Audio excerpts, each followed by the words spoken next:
o que que é realmente, então, um provedor cloud? Tá. Um provedor, para realmente vender computação em nuvem, para ser um provedor de computação em nuvem, ele precisa ter 5 características específicas. E essas características não sou eu que estou falando, tá? Não é características que o Leandro definiu, são características definidas pelo NIST, tá? Mas tem 3 características dessas que são as mais importantes, assim, no meu ponto de vista, que são as mais difíceis de realmente existir num provedor, que é serviço sob demanda, tá? Uma das características é serviço sob demanda. E o que é o serviço sob demanda?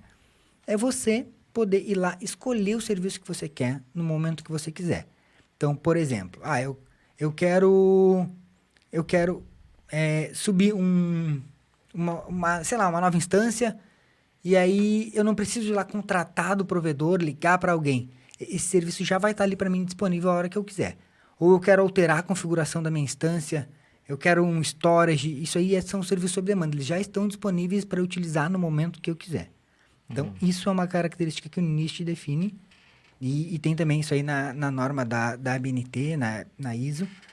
E essa é uma das características que define bastante, né? Porque um provedor que vende VPS ou que vende qualquer outro tipo de solução que não é nuvem, isso é muito difícil de você conseguir.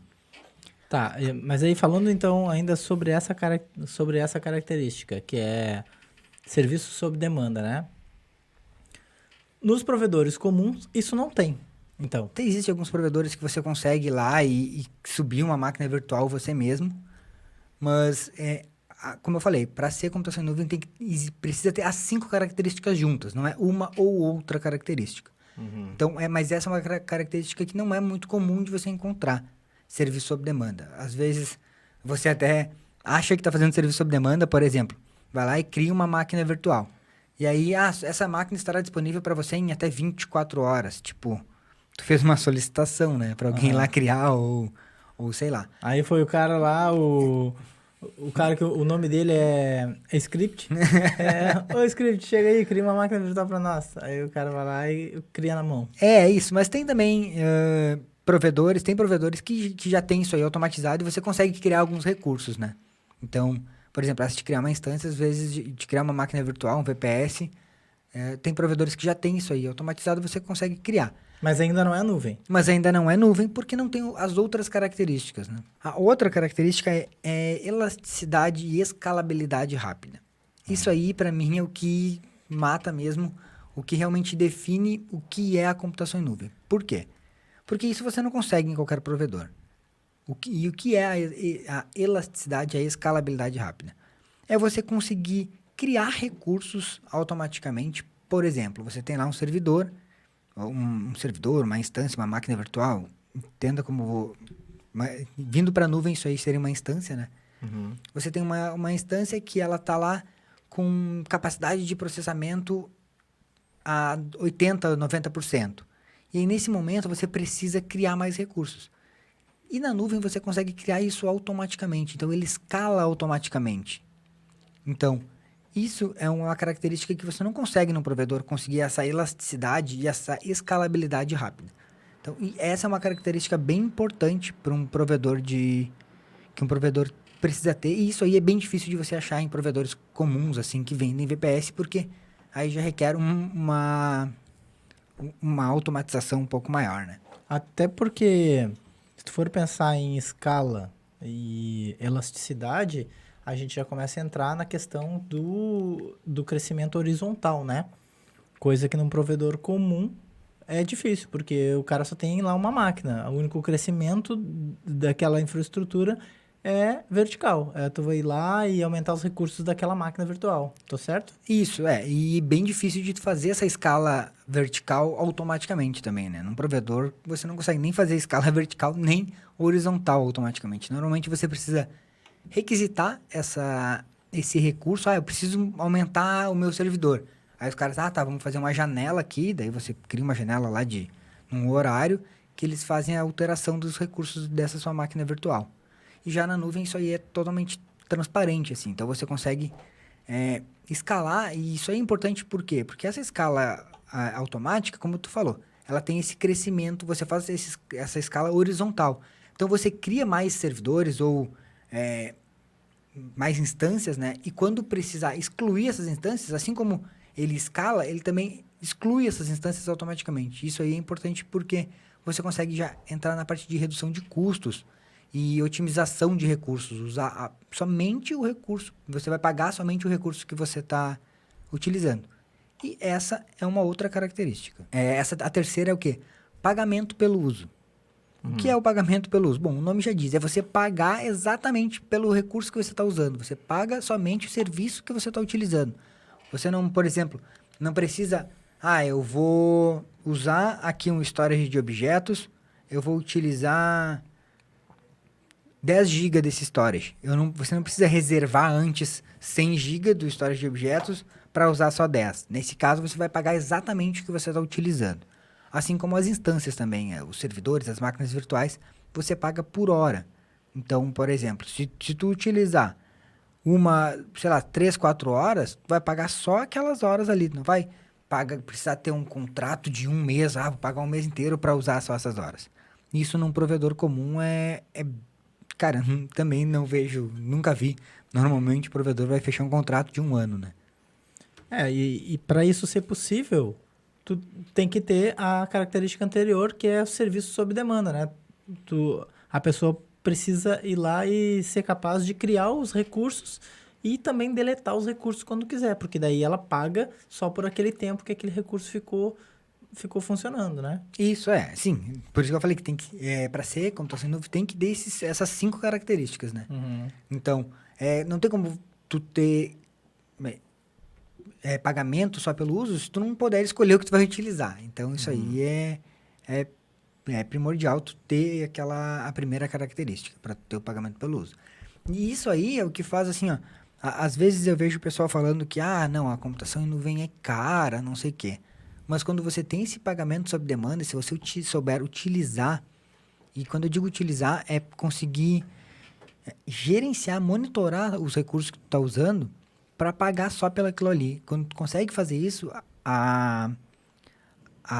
o quanto você vai gastar é muito menos do que um provedor comum. Então, vamos lá, sei lá, um VPS, o cara paga, vou chutar um número aqui, R$500 para utilizar esse VPS, uma máquina com 8 GB de memória e sei lá.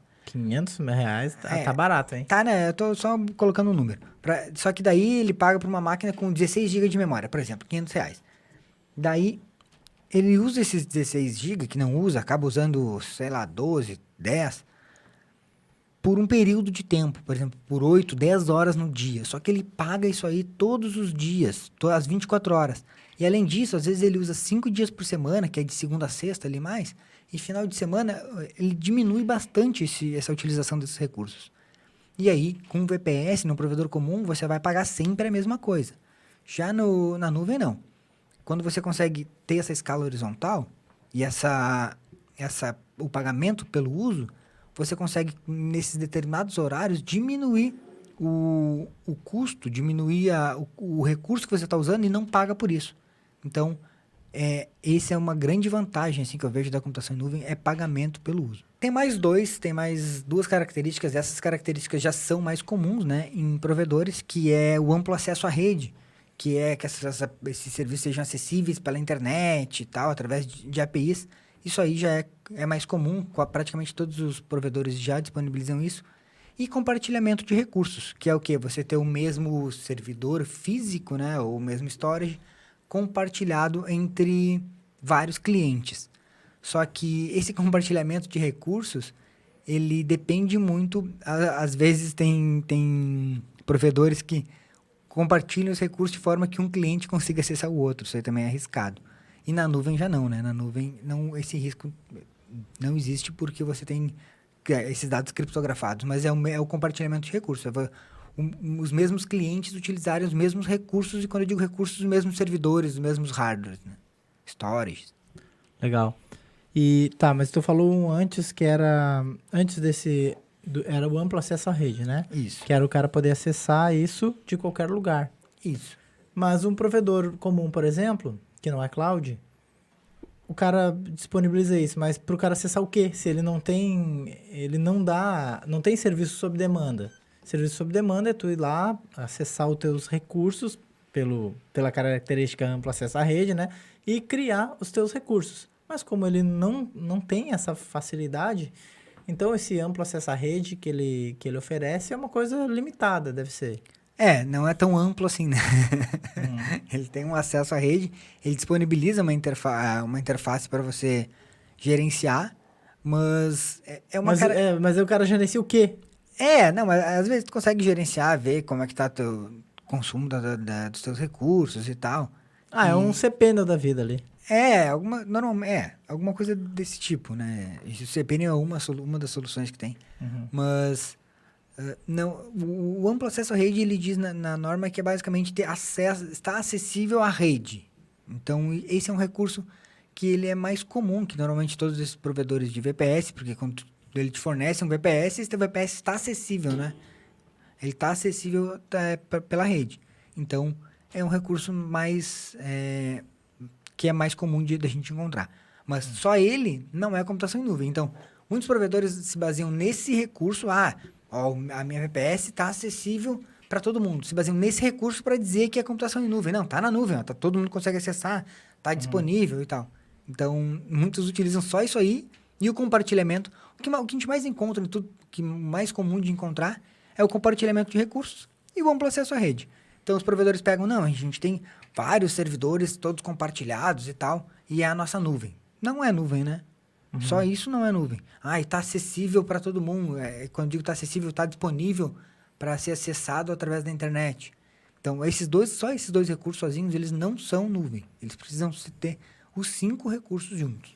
Tá, então, só para a gente deixar claro, para a gente identificar que se o serviço que o cara está contratando, se a pessoa lá, o profissional de TI, que está lá na empresa, ele quer contratar um serviço, para ele identificar se esse serviço é cloud ou não é cloud, ele tem que avaliar essas 5 características. É isso? Isso. O provedor precisa ter essas 5 características. Tá, então, se for só um servidor remoto, virtual remoto, isso não é nuvem. Isso não é nuvem. Embora os caras chamem de nuvem para vender como nuvem para agregar valor, é isso? Isso aí. Então, o provedor precisa ter essas 5 características. É muito importante.